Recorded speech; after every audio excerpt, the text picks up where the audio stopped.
This is Python. In this 1-hour course, I'll take you through all the basics you need to start your journey with Python. Now in this course we'll be using the latest version of Python, that's Python version 3. And if you don't already have Python, you'll need to go to the python.org website and from the downloads option, download the latest version of Python and install it on your machine. Now when it comes to writing the Python scripts that we're going to take you through, you can either use tools like Visual Studio or PyCharm or a text editor of your choice. But for the purpose of this course, we're going to use the inbuilt idle IDE that comes with Python. Now it really doesn't matter which environment or tool you use to write your scripts, but what we want to do is focus on the content of the scripts and learning the techniques of using Python. So we're sticking with idle because it's simple, clean and easy to use. So let's get into this with the really simple stuff first. Once you've installed Python, starting the idle Python editor should be as simple as typing idle at the Windows Start menu. And when the idle shell opens, you should get the initial prompt that allows you to start typing your Python commands and an indication of which version of Python you're running with. So with idle started, let's start with our first very basic Python commands. It doesn't come much simpler than print. So the simple print statement will print the text out to the shell, and you can use double quotes or single quotes. Either will work, although there's some subtle differences as we'll see in a minute. And if we want to print numbers rather than text, we can do calculations within the print function. And all the usual multiply, divide, subtract works in the print function within the parentheses. And we're using integers here or whole numbers. If we want to use numbers with decimal places or floating point numbers, we can. And you'll get floating point values if you multiply, add or subtract, where you specify either number or both numbers or all numbers as floating point numbers. So if we print an integer times 2.5, then because we've got one floating point number in there, what's returned, even though it is a whole number, is a floating point number in Python's context. And as I said before, if you work with strings or text, then we have both the single quotes or the double quotes. If you need to use a quote within the string that you want to print, then you can escape it with the backslash key. So if I wanted to print hi and put Fred in quotes, then I can escape using the backslash the quotes so that they actually get printed in the shell. And the same is true of single quotes. So if I want to have the apostrophe in there, I need to escape that because I'm surrounding the whole text string with single quotes. And if you need to put a new line in with your print statement, then you can do \n, which is the return character in ASCII. And that'll add a new line in when it prints to the shell. If you want to print multiple lines, then you can use 3 quotes. So you can do print 3 quotes in a row, 1, 2, 3, and that will print multiple lines of text. Next then, let's have a look at variables. So a variable allows us to store a value and refer to it with a name. So the name in this case will be user, and the value we want to store is Fred. So the value Fred is stored in the variable user. and we can assign strings or integers or any number of different types to variables. So if I want to assign a number or an integer, then I can put age equals 42, and that stores the whole number or integer 42 in the variable age. Now, variable names generally stick to letters, numbers and underscores, so you can have age 1 for example, or age 1. They're both valid variable names, but this is not a valid variable name. It mustn't start with a number, and also an underscore can be used to store a variable value, but it's preferred not to, as we use those in special cases that we'll see later. So generally stick to using letters and numbers and underscores where you always start with a letter, for example. Python is case sensitive, so age equals 44 is different to age equals 42.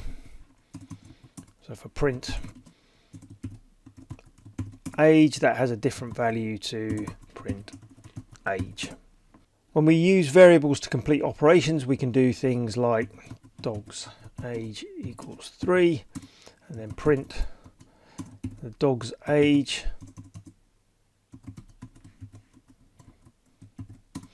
And Python will work out the type of the variable, i.e. value there is an integer, and will print the integer.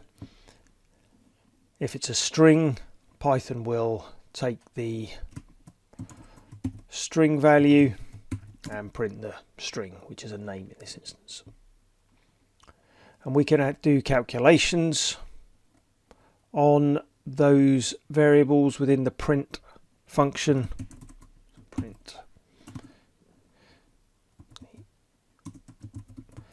equivalent age, equivalent human age is, let me print dog's age times 7. So we've taken the value in the variable dog's age, multiplied it by 7, and the answer that we print out is 21. Now you can do some quirky shortcuts with Python when you mix strings, integers and operators. So we could do food equals sausage, and we can do print food times 3. So it prints the word sausage 3 times. That quirkiness applies in some instances and not others. So if you were to do print food plus 3, you'll get a type error, which we'll talk about later, because adding 3 to sausage is a little bit of a tricky calculation that Python can't work out, and funnily enough neither can I. Now the other thing that's useful to know with the print function that we're using here is that you can concatenate values and strings. So we can do print dog's age is, and then we can use the plus character to concatenate, which means string together the dog's age is text and the value from the dog's age variable. So you would have thought that might be possible with Python, and that Python might convert the dog's age into a string and then concatenate, i.e. join those strings together, but basically Python's saying that there's a type error because we're trying to do an operation with a string and dog's age, which is actually an integer, is equal to 3. So if you want to concatenate using the plus character, you need to convert the dog's age integer value to a string so that the concatenation will work. And you can do that using the str or string function and add the dog's age variable in there, and this will be interpreted as the integer 3 converted to a string, which can then be concatenated using the plus character with the string dog's age is. Another example of this, if we add more food equals eggs, and we use the variable food as well. Another example of concatenation of strings, if all values within the print parameters are strings, then we can do things like food concatenated with the hard-coded string and concatenated with more food, and that gives us sausage and eggs. And what we can see from what we've done here is that variables in Python are dynamically typed. And what I mean by that is that the type of the variable is only determined at runtime. So when we run this command, only at runtime does Python work out that the food variable is a string because it contains text. And when we run this command, for example, Python works out that dog's age is an integer, and we have two integers here, and it can do the calculation based on the dynamically typed variables, which are both integers at the time of running the command. So what you need to be aware of is that Python works out this type based on the syntax it reads at runtime. So x equals 4, it works out at runtime that the 4 is an integer, but x equals 4, it works out at runtime, is a string because of the syntax we've used includes the quotes to tell Python that this is a string. So print x, it'll print the string, but if we try to print x divided by 2, we get a type error because at runtime Python works out that x is a string and therefore can only carry out operations that are related to strings at runtime. Another thing to point out is that you want to avoid overwriting the same variable with different data types. So what we've done here is not a good idea. So where we've assigned x equals a variable value of 4, which is an integer, whenever you're writing your code you want to make sure that you don't mix up putting different types into that same variable. So x, if we're setting to an integer at the start, should always only ever be assigned integers, never a string. Just going back and covering a little more on the conversion of integer values to different types. So if we did have x equals 4, and if we try to print that variable x, which contains a string added to 4, we know that that's going to give us a type error because we've got an integer 4 that we're trying to add to a string 4. But what we can do, we can use the int function to convert x into an integer. So x is currently a string converted to an integer, and then we can do our calculation 4 plus 4. And if we wanted to do this the other way around, print x, which contains a string, we can convert the 4 to a string. And in this case, because Python is dynamically typed, we've got the string x there, that's a concatenation, and we're concatenating it with a string which is the value 4 as well, so we get 44. Anyway, enough of that. Just remember that Python takes the best guess at the type of the variable, which you can influence by using quotes to say it's a string, or no quotes with numbers to indicate an integer. Python operators. First we're going to look at in-place operators, then we'll look at Boolean operators, and then we'll look at precedence. in place operators first then. This is the simple assigning a value to a variable with the equal sign, and we can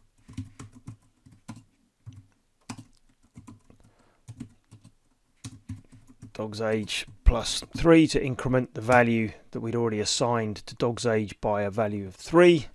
So dog's age is now 7, and we can also shorten that with this shortened nomenclature where we put the plus in front of the equals, and that will increment dog's age by 3 as well. And guess what? It's similar for the division, multiply and subtraction operators too.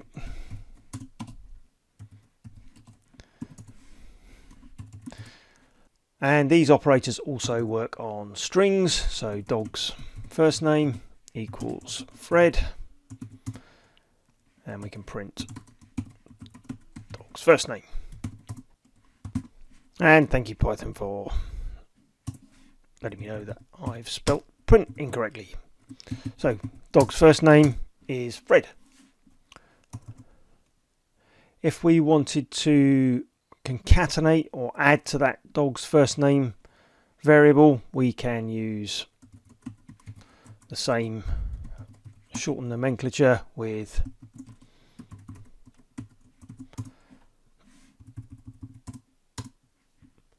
the plus equals sign, so that concatenates or adds the string blogs to the first name, which is already set to Fred. We've also got the walrus operator, as they call it, so you might see code like this, where we have name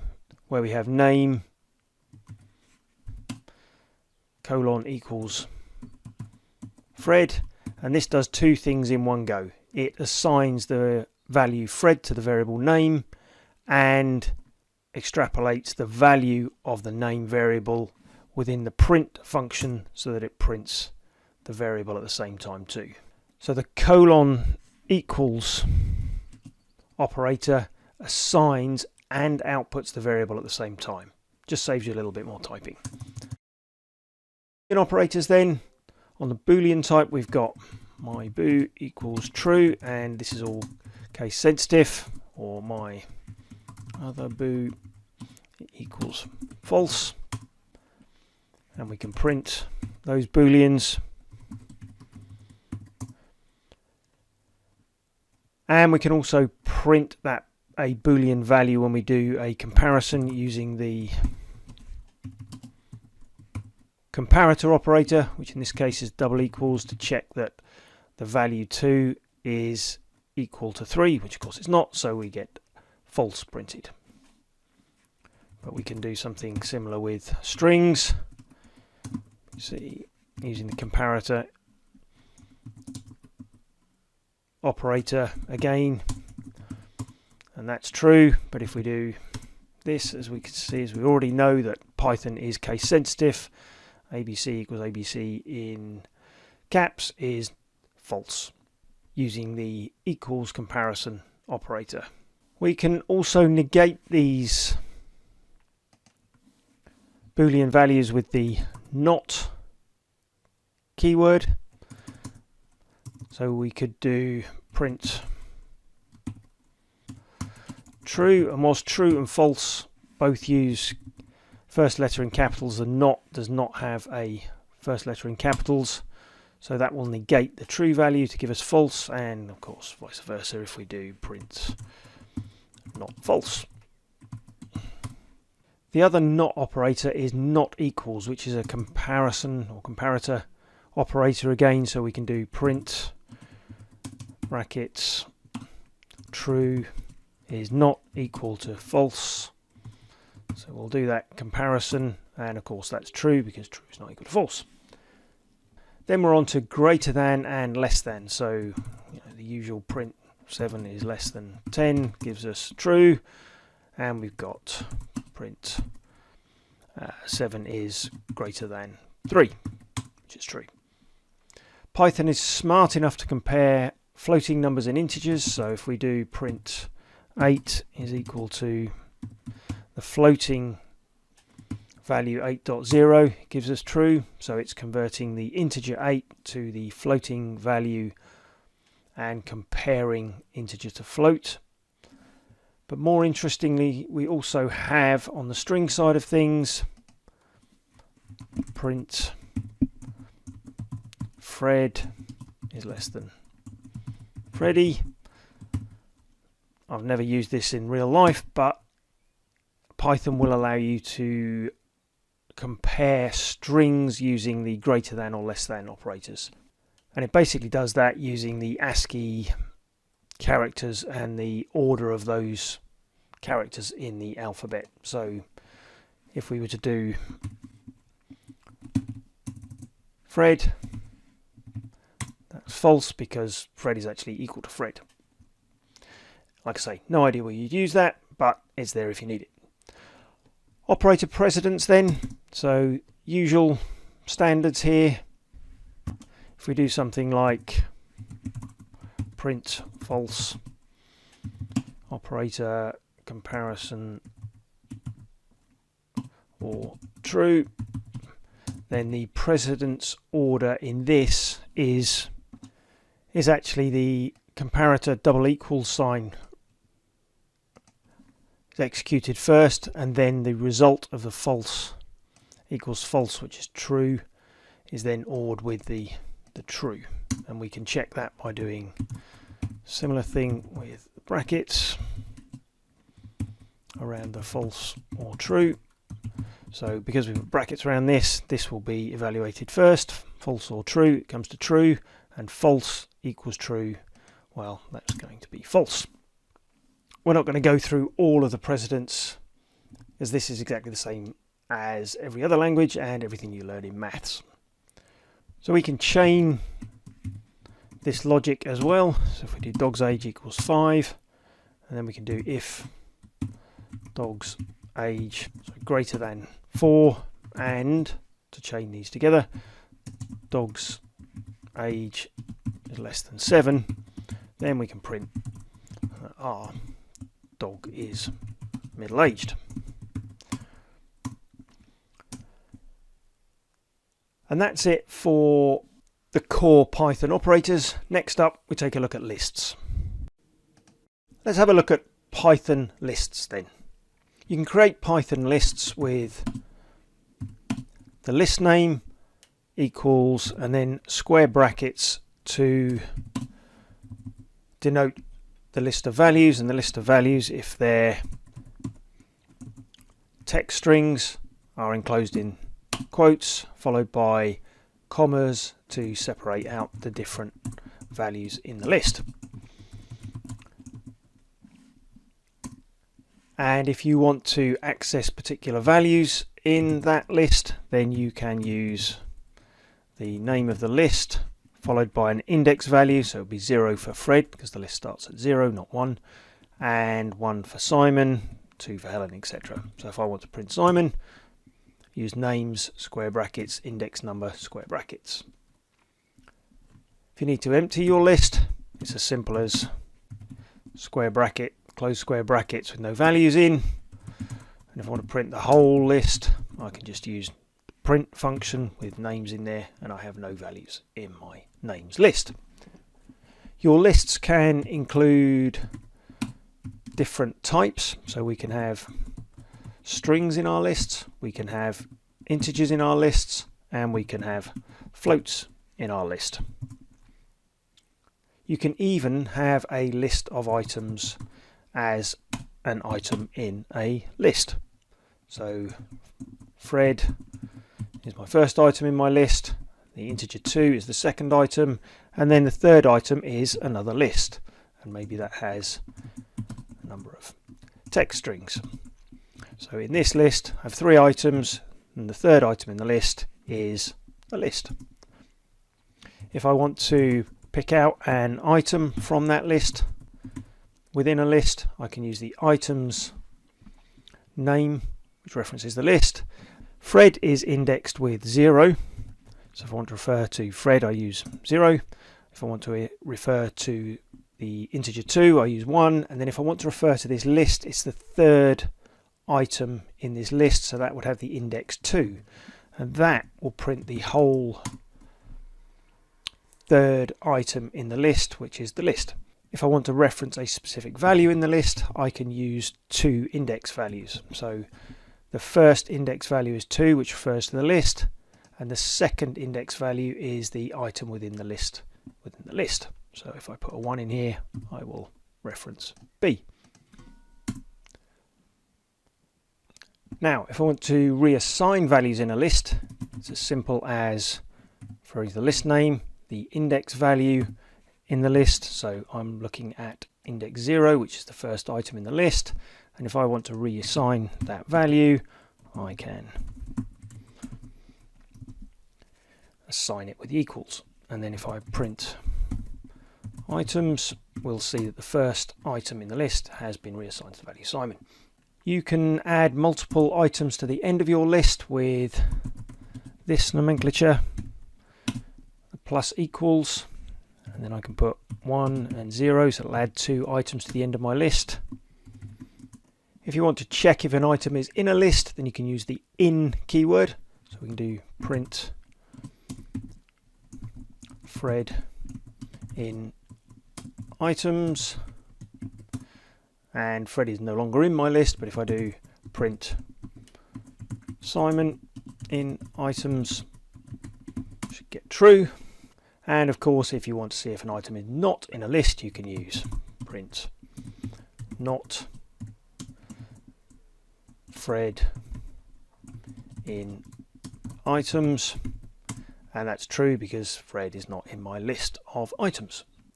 Although this works too.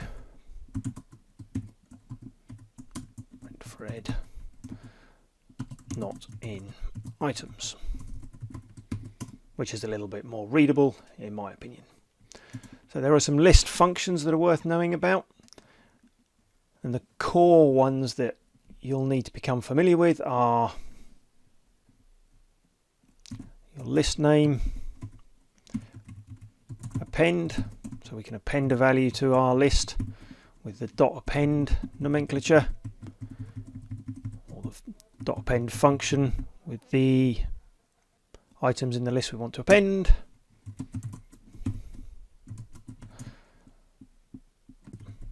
And we can find the length of our list with the len function. So that'll tell me how many items are in the list, so that's 6. And we can insert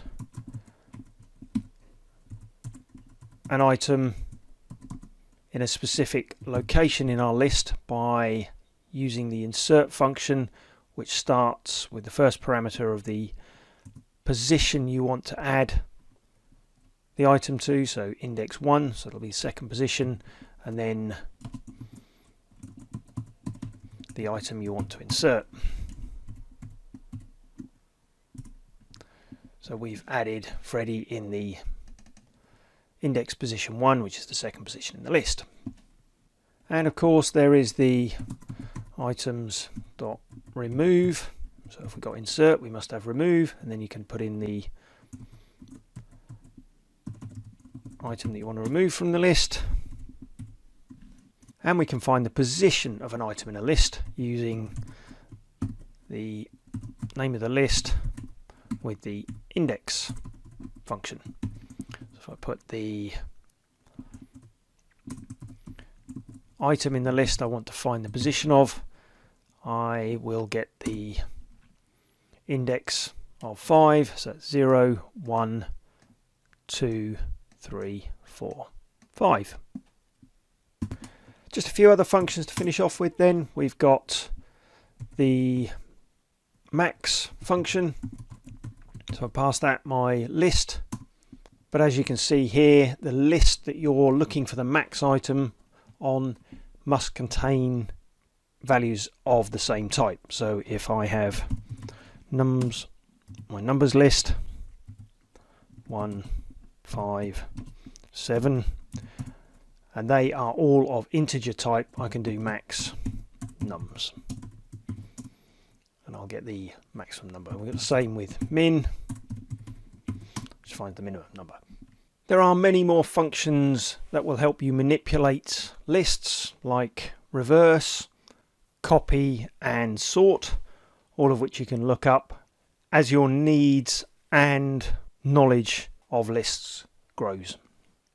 Next up then, take a look at Python loops. Python loops. In this module we're going to look at while loops, for loops and the range function. Need to run a block of code multiple times? Then you need while loops. We set a count at the start and then use the while statement with a condition to loop through whilst that condition is true. And then we increment the counter, which is I in this case, each time we go through the loop, so that when we hit the count value and the while statement no longer equates to true, we drop out of the loop and we complete the loop round. Each time you go through the loop, I gets incremented. Then when the time is right, the while statement is no longer true, so we drop out of the loop. And if we print I less than 5, and we can see when we print the conditional while statement I less than or equal to 5 that it's false, which is why we dropped out of the while loop after printing I 5 times. If you want to end the loop before you've been through all of the iterations of the loop, then you can use the break statement. So in this case we create a never-ending while loop, while true, and that will always be true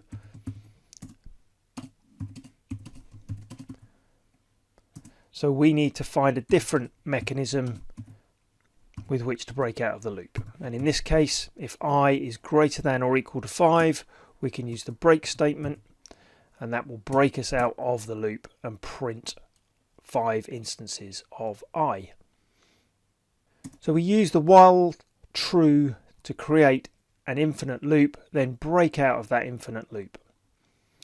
Along with break, we also have continue. So maybe you have an edge case you want to skip, in which case we can do I equals 0 while I is less than 5. We'll go through our loop. We'll increment I at the start this time, start of the block. And if I is equal to 3, then we're going to print, don't print anything for 3, and continue. So in this instance we'll skip 3,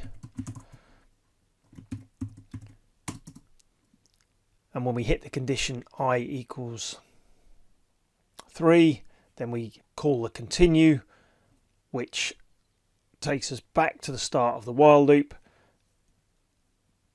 and skips the rest of the block. So that's the while loop. We also have the for loop, which is good for iterating over lists. So we may have list of names, and those names equal Arthur, Lancelot and Galahad.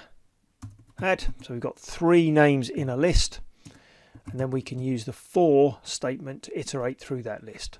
And for a name in my list of names, I want to print hello and concatenate that with the name that we've pulled out of the list. So for each item in the list, we iterate through the for loop, picking each time a name from our list of names. Remember, in general, use for loops for lists and while loops when you're not certain about the number of iterations. Finally, not really a loop, but range is useful to know about in the context of loops too. A for loop with range can provide a similar capability to while, but much neater and concise. So for I in range 5, print I, and you can see how concise that piece of code is how it reduces the complexity of the while loop that we looked at just now. So that is much neater than our original while loop, where we had all of this additional complexity, where we had to increment I in the loop. When we use for I in range, we avoid having to increment a value within the loop and avoid having to set the value before the loop. So that's it for loops. And just remember that the for statement is good for lists, and the while statement is good for loops where you're not certain about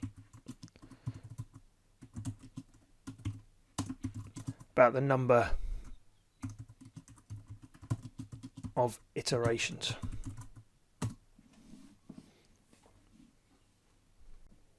Let's take a look at functions then. Any statement that has parentheses or brackets is calling a function, and that is parentheses at the end of the name of the function, which allows us to call a reusable chunk of code. So in this instance we're using the print function, and we can pass in a parameter to that print function, which is hello. So we're calling print function, which is a reusable piece of code, and we're passing in a parameter, one single parameter called hello. And we can use other functions built into Python like range. So range, as we saw before, can be useful in a for loop. So where we do for I in range 10, we're using the range function and passing in the value 10, so we'd go through that for loop 10 times. So we're embedding a function within the for loop and passing the value 10 as a parameter to that function called range. So we've just seen two examples of inbuilt functions, print and range, within Python, and we can write our own functions by using the def for define statement. So if I'm writing my own function, I start that function by defining it with the def keyword, the name of the function, and then parentheses, which we'll see in a minute, we can use to pass in parameters. And then the reusable code I want in my function is written after the semicolon that ends the def line. So print. So now I have a function called say hello, and I can call that function by just writing the function name with the parentheses to indicate that it is a function I'm calling. And when I run that, it calls that reusable piece of code. And we can do that again and again to reuse that code. Note that the format with the keyword def defines the name of your function. And then we have arguments which are passed in that are contained between the parentheses, and a colon to indicate that the code your function should execute is to follow. The code then needs to be indented, and when the indenting ends, the function ends.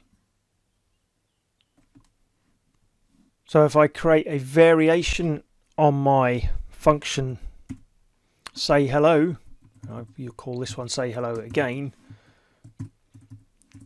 slightly different variation, but note that if I end the indentation,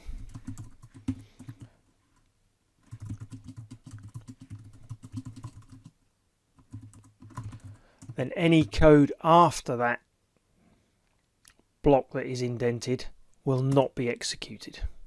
And in the idle editor, Python is showing that as a syntax error because it's expecting the definition to happen with the indentation in one block. But when you write code in another editor or IDE, you'll be able to end the function by removing the indentation and then continuing with subsequent statements after that definition of the function. Now if we want to pass arguments in, we can create a function, and I'm going to redefine say hello, but this time pass in a parameter called name and print hello concatenated with the name parameter. So pass in a value, and that value will be given the tag name, and we can then use that tag called name in the function code itself. So I can now reuse that code by using say hello, and I can pass in the parameter Fred, and that gets passed in to the parameter which we've tagged with the value name, so that when we run the function, Fred is used as part of the print statement from our block of code. And I can repeat that, of course, with a different parameter, reuse the same code but pass in a different parameter. So what happens if we're calculating something in our function and we want to return a value from the function back to the calling code? Well, we could do something like def add stuff and create a function that expects two parameters, and we'll add those values and we'll call the result equals num1 plus num2, which obviously gives us the result value, and we want to pass that back to the calling code, and we can use the return statement to pass that value back. So we're returning the value that is contained within the variable result. So now if I do add stuff and I pass in a number and a second number, which is the two parameters, I could then see that this value will be expanded. The value returned from calling the add stuff with two parameters, 10 and 20, will result in a value of 30, which is returned from the add stuff function. So add stuff is called, it does the addition and then returns the result. And we print what was returned, which is 30.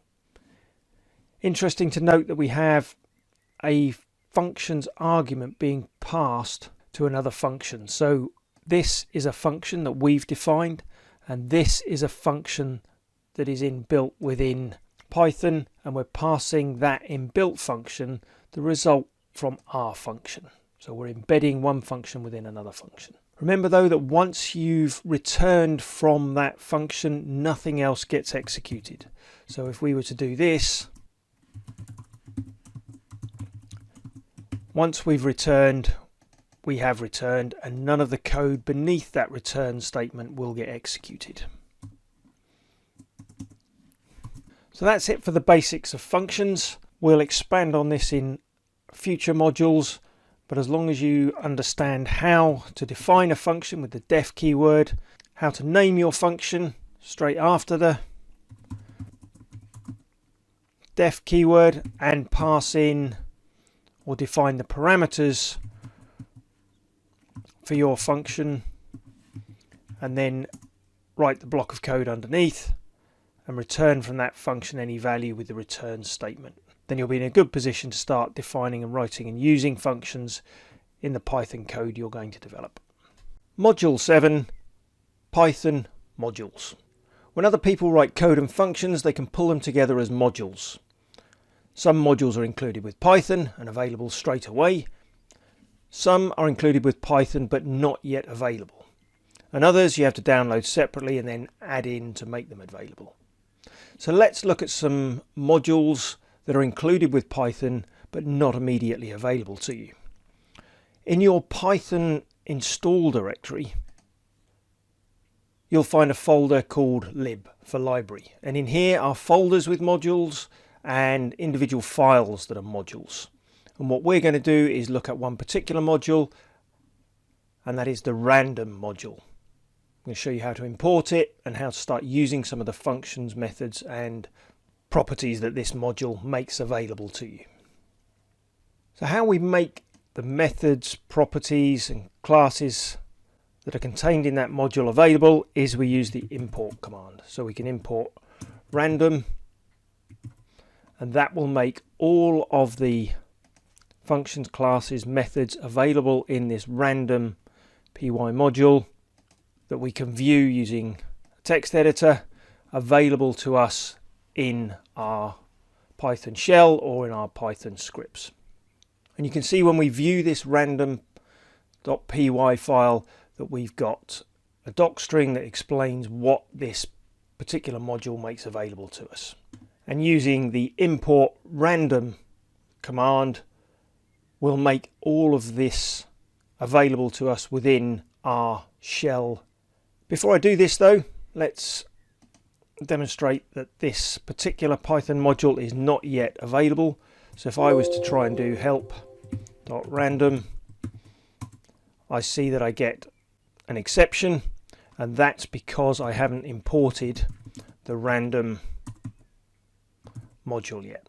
If I import the random module and then do help random, we can see that Python has imported the content of that module, and we now have all of the functionality of that module available to us within our shell, with everything that's available listed in this docstring help document. So now I can use the random module, and I can use one of the methods in there to create a random integer between 1 and 6. So that import command imported everything available in the random module and makes it available to me in my Python shell. If you want to be a bit more selective, you can opt to only import specific functions, constants or classes. So you could do, for example, from the math module, import just the pi functionality. And now I can do print pi. So that is from the math module, import the pi constant, and only import the pi constant. Everything else in the math module has been put to one side and is not yet available within my Python shell. So if I wanted to do the square root of 9, I'm going to get an exception. But if I import the square root function, then that's available within the shell. And the square root function is available, and I can use that to calculate the square root of 9, which gives me 3. I can also import functions, methods and classes with a different name or an alias. Random number between 1 and 10, and I have a different name for that particular method that might be a little bit more meaningful. One last thing to mention is that there are 3 types of modules within Python. We have those that you write yourself, those that you install from external sources, and those that are pre-installed with Python. The pre-installed Python modules we refer to as the standard library. That's the sort of thing we just looked at with random and math. And we'll look at writing our own Python modules in the advanced Python module section. For now though, know that you'll find external modules that you can use listed in the Python package index, which you can find from the python.org website, python package index. And from here you can search for any number of modules and packages that you want to include in your projects. So we could look for Selenium, for example, download the Selenium package module and include or import that module into our Python scripts or our Python shell. To make those packages and modules available in your local system, what you should have is, when you installed Python, is a utility called pip, which stands for the Python install packages utility. So if you type pip, you'll get the help and usage information from pip, and from here we can do things like pip install Selenium. And once that's complete, after pip has downloaded and installed this module to the relevant directory on my system, I can then use the Selenium modules. So I can do an import Selenium, and then I've got help Selenium. Not a lot of information on that doc string for this particular Selenium package, but you can see now that I have successfully downloaded, installed, and then imported the Selenium package from the Python package index.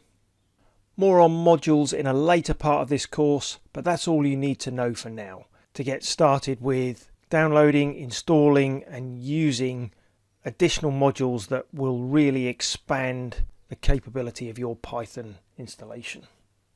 Module 8, exceptions.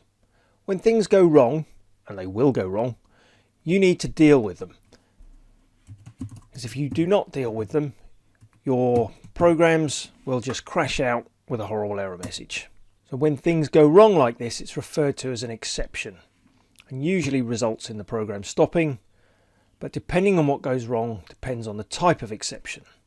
So from here we can see that our divide by zero exception is referred to as the zero division error. That is the type of exception, and we need to learn how to deal with the different types of exceptions. If we look at another exception, this particular exception is the name error, because we haven't created or assigned a value to var1 yet, so we get a name error because var1 is not defined. If we were to do print 2 plus 8, where we're trying to add an integer to a string, we get a type error because we're trying to work with two different types of variable, one of which is a string and one of which is an integer. So what we need to do is to learn how to deal with these types of exceptions so that our programs don't crash out. And for that we have the try, except statements. We try something, and if it doesn't work, then we deal with the exception. So we can try our print 10 divided by 0, and we can then put except, so that if we hit an exception, and if we hit an exception that is a zero division error, which is what we saw when we tried this the first time up here, then that particular type of exception we will deal with this block of code. Are you daft? Print, you tried to divide by 0. So whenever we hit this particular type of exception, we will run this block of code. If this block of code results in a name error, for example, we will not run this particular block of code, and we will still see the exception error message. But for now, this zero division error exception is dealt with by this block of code. We can take this a stage further and add a little bit more code that will enable us to control what happens with other types of exceptions, either by having multiple exception blocks, so we can reuse our previous bit of code so that we have except type error. So if we hit a type error, we have this block of code to run. Or if you don't know what type of exception you're likely to hit, you can just use the except statement and have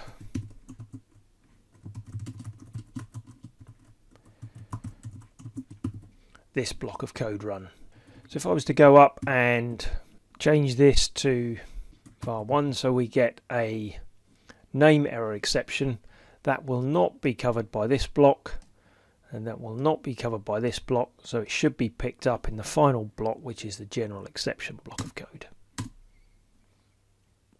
You can also extend this a little further with the finally statement. So if we reuse that block of code again, we can do finally print finished dealing with exceptions. And this block of code will run every time, even if we do not hit an exception. So if I head up, modify this so that we have no exception, we should see this finally statement executed. And also, what is useful is if you end up with an exception. So if we do print var x in here, this will cause an exception, the zero division error, and when we run this block of code to deal with that exception, we'll hit another exception, which is the var x exception. And this finally statement will prevent this block of code crashing out by running just the finally statement. So in this case, we can see that we dealt with the exception caused here, and we also picked up the exception that was caused here and ran the finally block. But to make this a more solid piece of code, we want to add a try except block embedded within this try except block as well. Finally, one last thing to look at, and that's how to raise exceptions formally within your code. So you can do try raise zero division error. So this raises an exception in your code explicitly, and then we can deal with that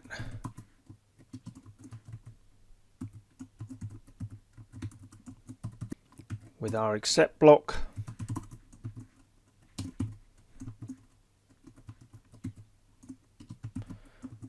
Div, which will enable us to raise exceptions and control the flow of our code using explicit calls to raise types of exceptions. Just note that the types of exceptions you raise does have to be a valid exception type that's within the built-in list of Python exceptions. And you'll find this list in the Python documentation at docs.python.org, and if you search for, funnily enough, exceptions, you'll see the built-in exceptions page, and in here is a list of all of the different types of exceptions that Python makes available to you. Lastly, one little trick to be aware of is that you can use try except blocks when you raise your exception.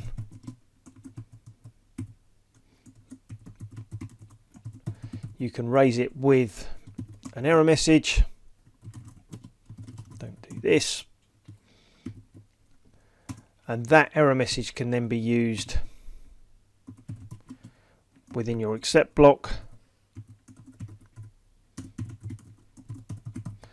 with this structure of code, where you take the message when you raise the exception and pass it in as a particular variable name, in this case message.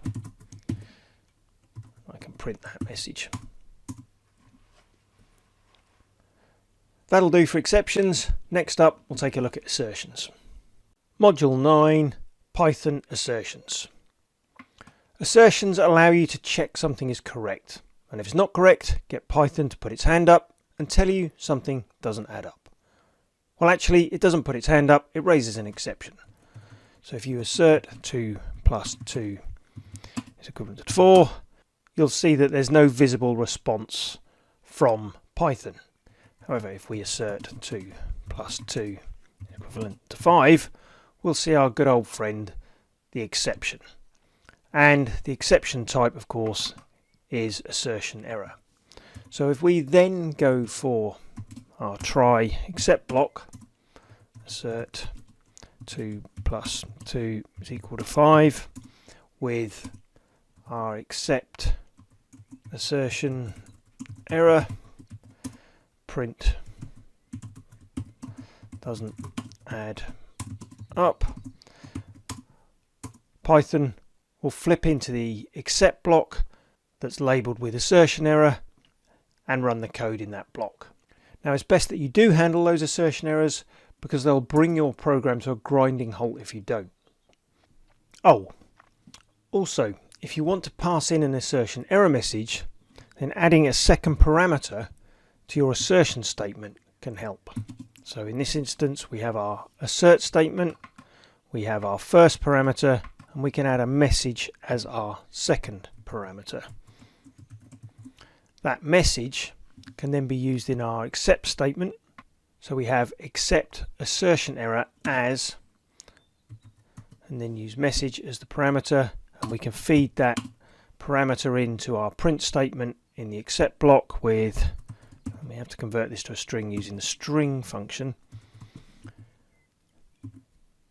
Print doesn't add up, and then the message that we passed in the second parameter of the assert statement. Now, assertion formats include comparison, membership, identity, type, and many others. So let's have a look at comparison first. As we've just seen, the simple comparison operator is assert 3 and then the double equals operator.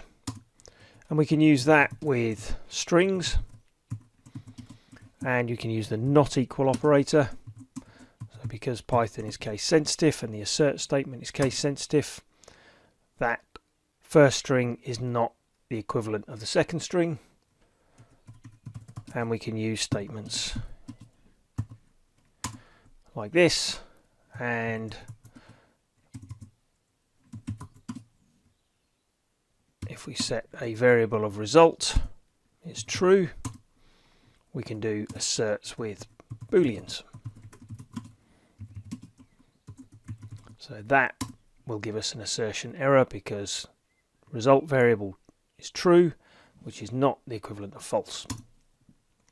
Then we've got membership assertions, which we can use when we have an array containing numbers, for example. So numbers equals an array or a list, 1, 2, and 7, and assert 4 in numbers. So if the number 4 is in our list of numbers, then we won't get an assertion exception, but if 4 is not in our list, then we will get an exception. So if we do assert 7 in our list and we know 7's in there, then no assertion error. Well, we can do not in as well, which is a good syntactic way to write a check for a value that's not in a number in our numbers array. Then next we've got identity assertions.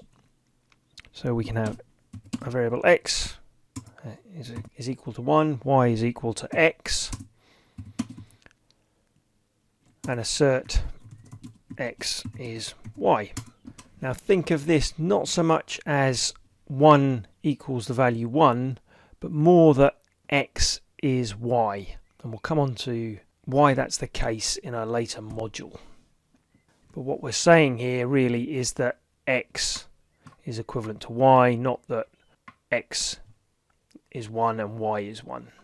Next then, we're on to types. And this other main assertion type is really useful. You can test that something is of a particular variable or entity type. So if we have number again equals just 42, and assert is instance of number and integer, that assertion is true. But this is dependent on the built-in isInstance function to make sure that a given object is an instance of a certain class or classes. There are others too, like assertions that can check for the truth of values of items. So we can have assert all brackets true, true, true and true. Are they all of the same value? So that assertion is true. But if we were to also do assert any false, false and false, we'll see that that assertion gives us an assertion error. So in this instance we were looking for any that were true. So if I was to repeat that and put just one value in there that is true, then we won't get an assertion error. That'll do for now, more later, but that'll sort you out for most of your needs on the assertions front. Module 10, Python none. Now none is an important entity in Python. It's used to represent something not having a value at all, similar to null in other languages. What we're talking about here is the entity none, and in this case I'm assigning none to A, which is very different to A equals 0. In this instance A actually contains the value 0. In this instance A doesn't contain anything in Python's way of looking at things. So with A equals none, it means A is empty. So if we have a function like say hello, again, print hello, that function when we call it has no return statement and returns no value. So it's said to return a none object. So if I call that function x equals say hello,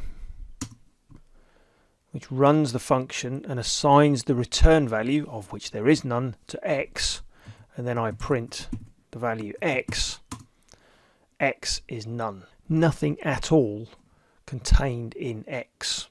And we can do if x is none, then print x is none.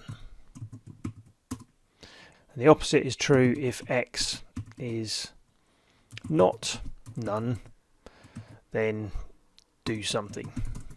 Well, x is none, so in this case we won't call the print statement. You can also use this, an equivalence, which is similar to our if x is none, but if x is none and if x is not none are preferred for reasons I won't go into here, and we'll talk about in a different module. For now though, you just need to accept the concept that a variable which is set to none is holding no value at all. Module 11, Dictionaries. A dictionary is, like the name suggests, a list where you hold a name and a value as a pair. So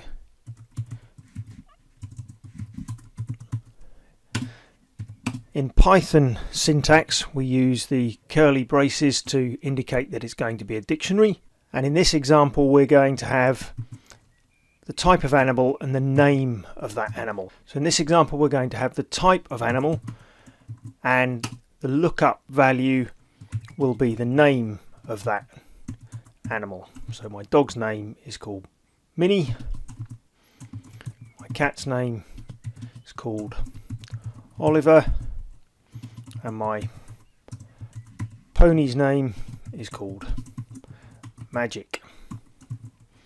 So all this is, in essence, is a lookup list. If I want to print the name of my cat, I can do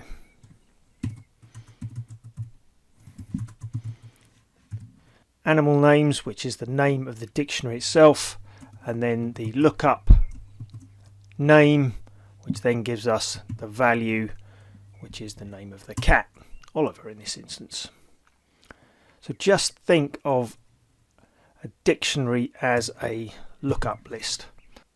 And sometimes it can be easier to use this sort of syntax or layout when you define your lists in Python. So we put each entry in the dictionary on a different line, with each line for the list entry ending with a comma.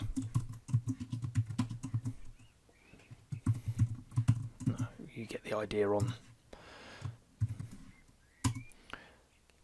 that. So I have a column of keys on the left and a column of matching values over on the right. And if I want to pick out a particular value, then as we've already seen, we use that key in square brackets to reference or pick out the value that's associated with the key. If I want to reassign a value, then we can do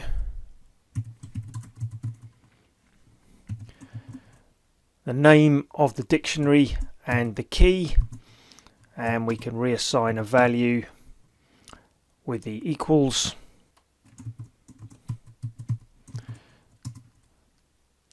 assignment symbol, and then if we do print animal names, we'll see that our dog's name has been updated, or at least the value of the dog's name for the key dog has been updated. If you try to access a key that is not present in your list, then you'll get your usual exception error. So we can wrap that in our try except block.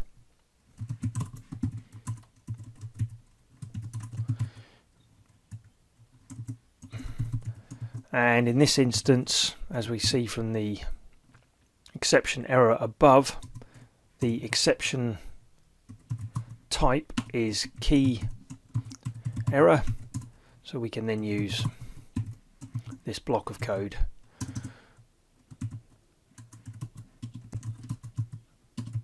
to stop our script crashing out as Python raises the key error exception, and we deal with that exception running the block of code which says didn't find the key.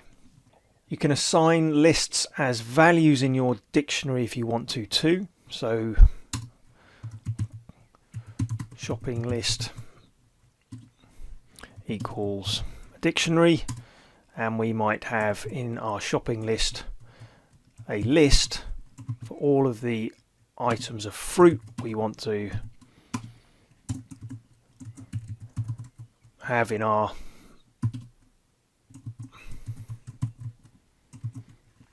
shopping list. And then we might also have another list within our dictionary that covers all of the bread items that we want to contain in our shopping list. So we have one dictionary, and that dictionary contains two lists. And if we print shopping list and we take our bread key, that bread key references all of the list items for the key bread.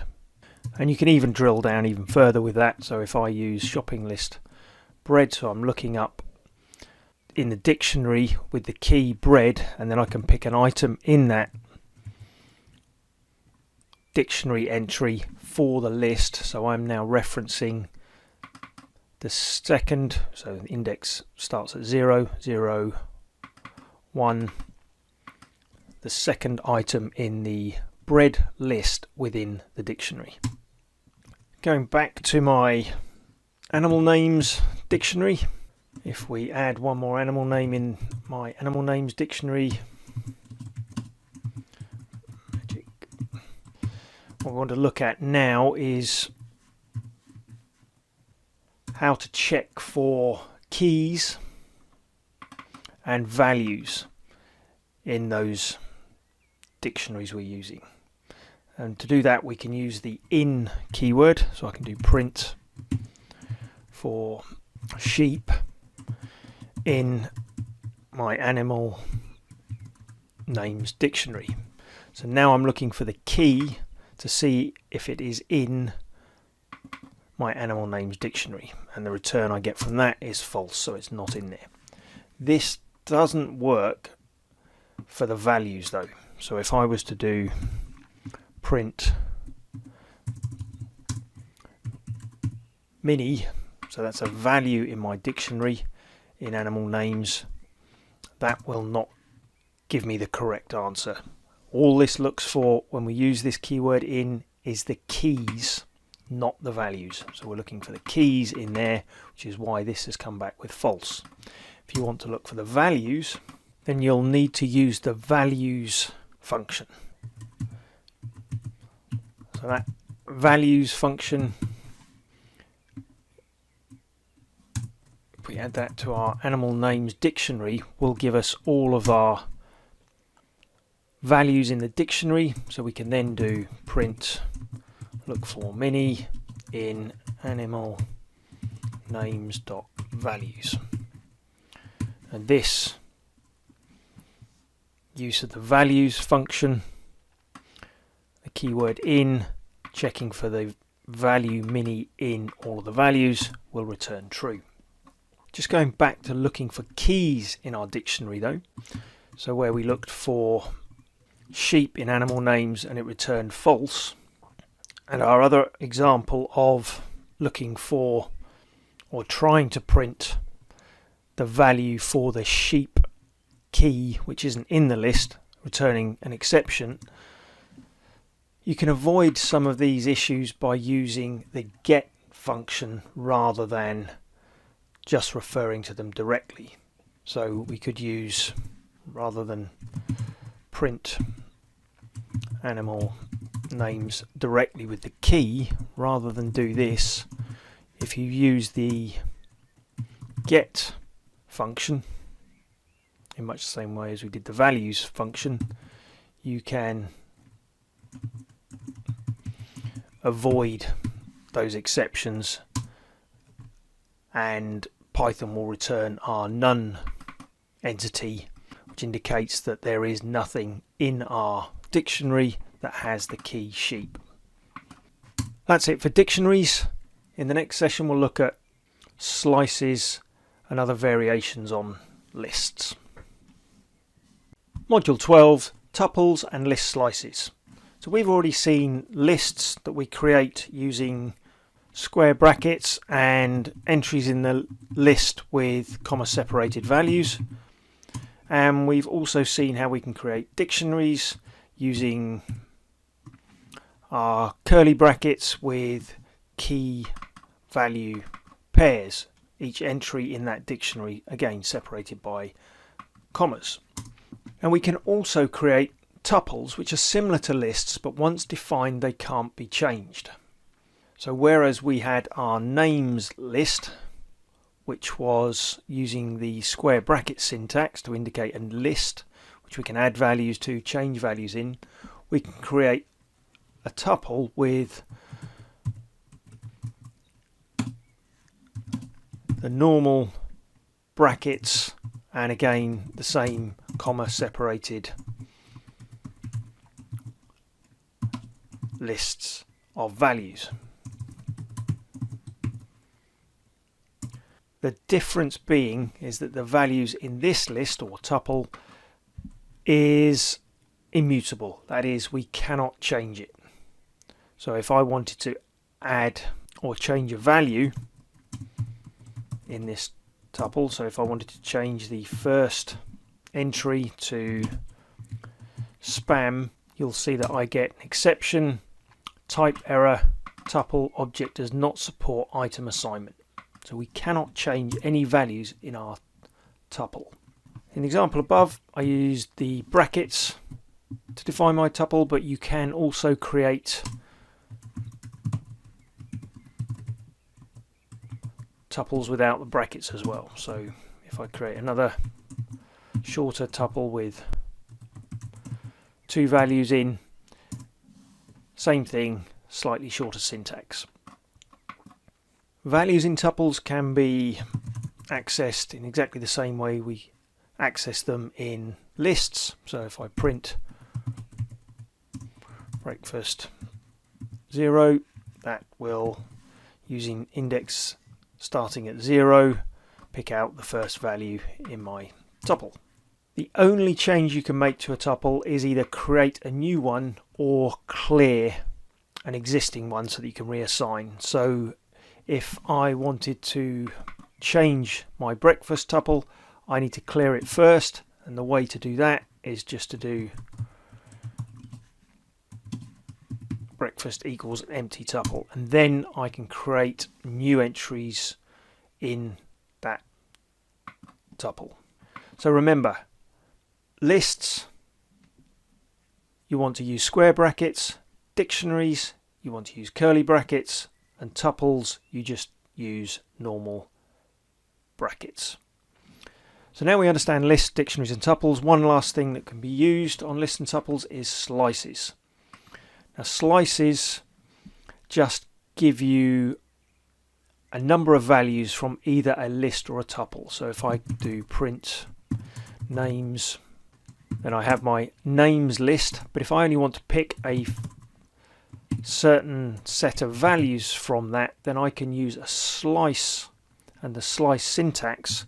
So rather than just pick one value, I can pick a slice which might pick all values from index 0 through to 2, which will give me, again, only the first 2 values from my list. And the important thing to remember here is it includes the value for the first index value you set here up to, but not including the last index value. So 2 here is Helen, but we only include up to, but not including that value, which is why we only got 2 values back using this slice.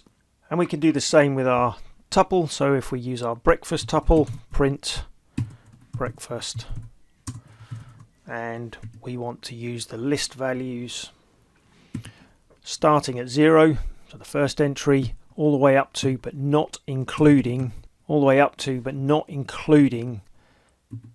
the value with index of 2.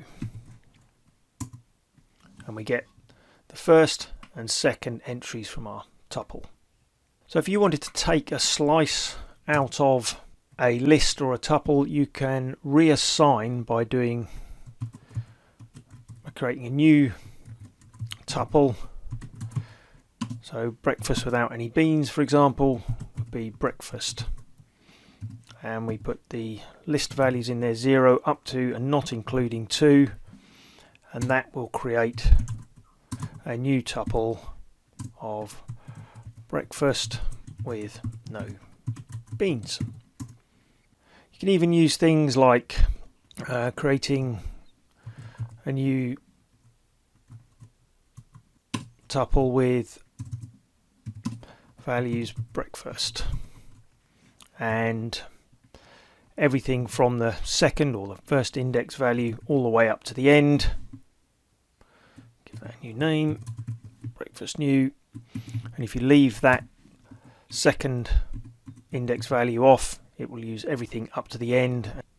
Final example to use is if you use print names and you use index values of -1 at the end, that will give you the slice all the way up to the last but 1 values in the tuple. Module 13, string formatting.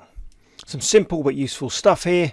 We're going to use the print function again, and as you've seen, you have to make sure that the values you use in the print function are string values. But the advantage of what I'm going to show you here is that it's much easier to embed non-strings and get them converted to strings if they're integers or floats, for example, when you use the format function. So we can substitute values in our print string by using curly braces and an index number.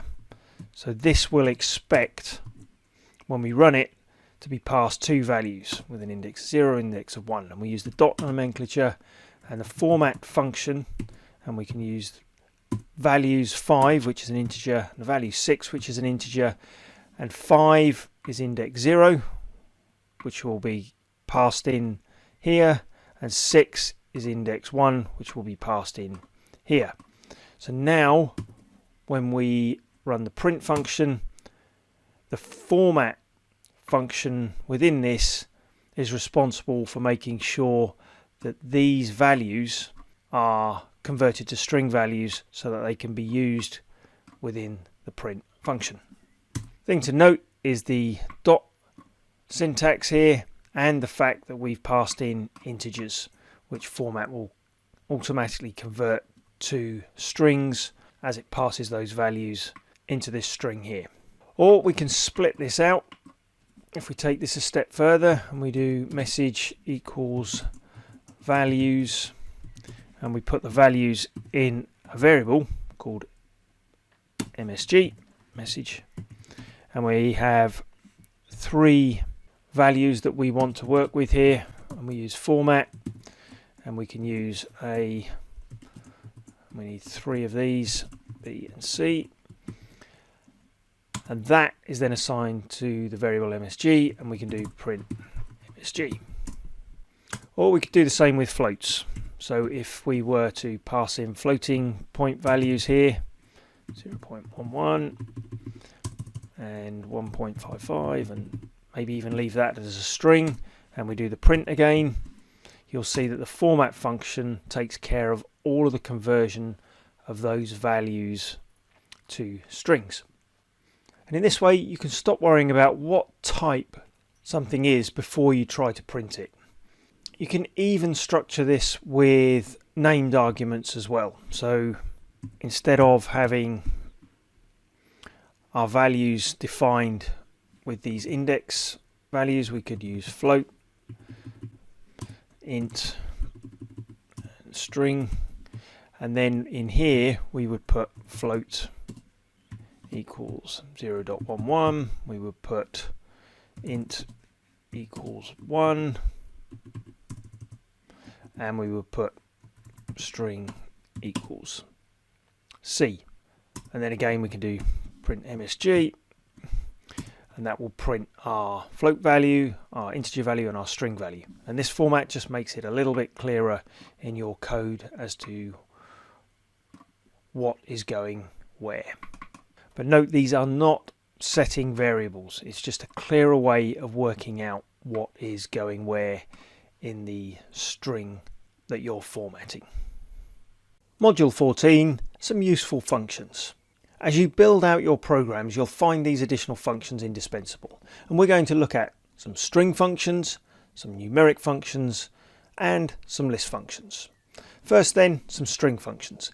If you want to join a list of strings together, so perhaps you have a list which contains some names,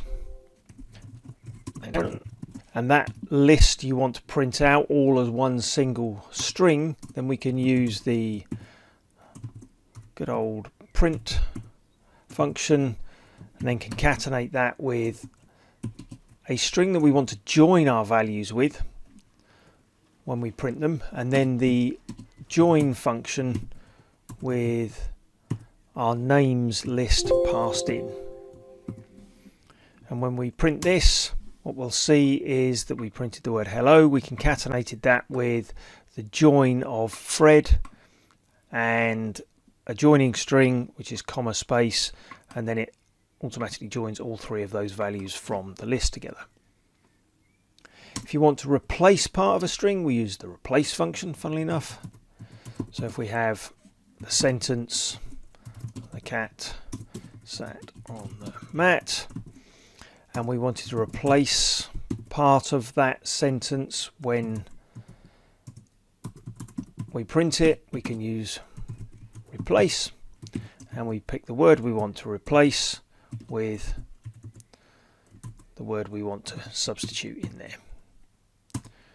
So now we have sentence which did contain the cat sat on the mat, and that replaces the word cat with lion. If you want to find out if a string starts with a value, then we can use starts with. So sentence dot starts with, and if we put the in there, this should return true. If you want to find out if a sentence ends with something, guess what? We use ends with. I can put Matt in there, and that returns true. If you want to uppercase everything, you can print dot upper, use the upper function, and guess what? Print sentence dot lower works too. If you want to split a string and perhaps put the values in a list, then we could put each of the words from that sentence into a list using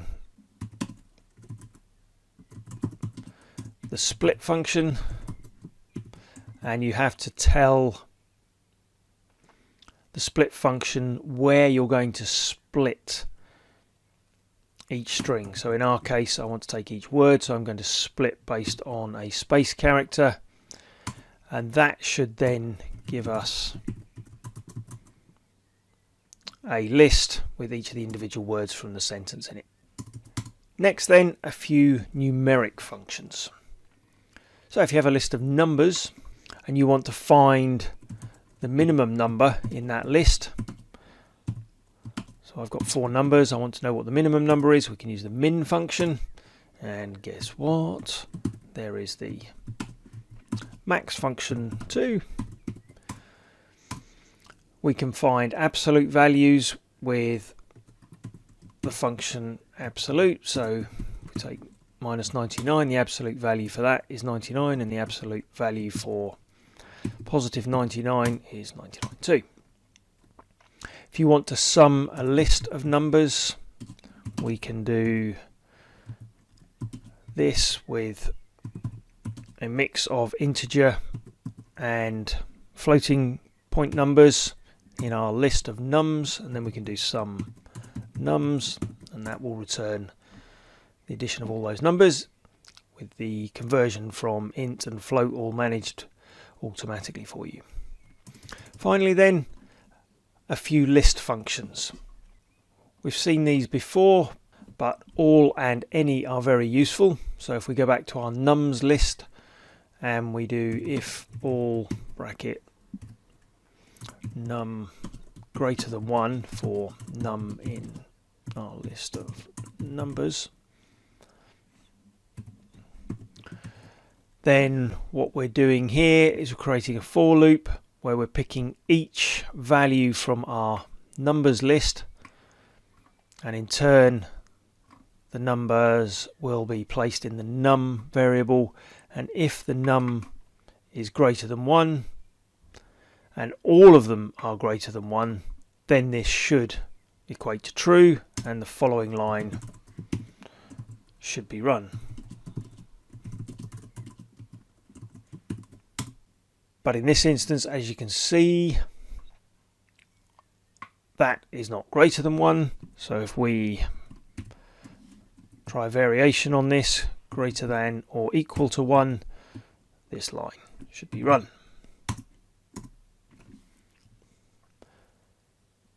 Then we have the any function, and we can do a similar sort of thing here. We can do if any num is equal to 22 for num in nums, then print what you found, 22. Finally, we can enumerate through a list, which can help us simplify things in a few places. So if we use for num in enumerate nums, so we're passing in our list of numbers, and each value in that numbers list will be assigned to num, and print num. What we'll see is that Python gives us an index value for each value in our list. So you get both a count and the value for the item. And this function enumerate is better used like this. So for count, comma, num in enumerate nums. And what we get there is the index or the count value assigned to this variable, our value from our list assigned in there, and then we can do print count, comma, num. Which, if we wanted to be smart and extend to work with lists that might contain strings too, we could do something like list equals 1.2. So we've got a floating number, we've got an integer number, we've got an integer number, and we've got a string. And then we can do for count item in our enumerated list, and we do print count, and we pass in an index value because we're going to use our format function, and then item, we use an index of 1, and here we can use our friend the format function, passing in count and item. And there we get a nicely formatted list, the index value, list item, all in neat 2 columns, which is a great example of both the enumerate and the format function dealing with different types of values that we want to print. And that was Python. Look out for the next course that covers advanced Python and object-oriented programming with Python.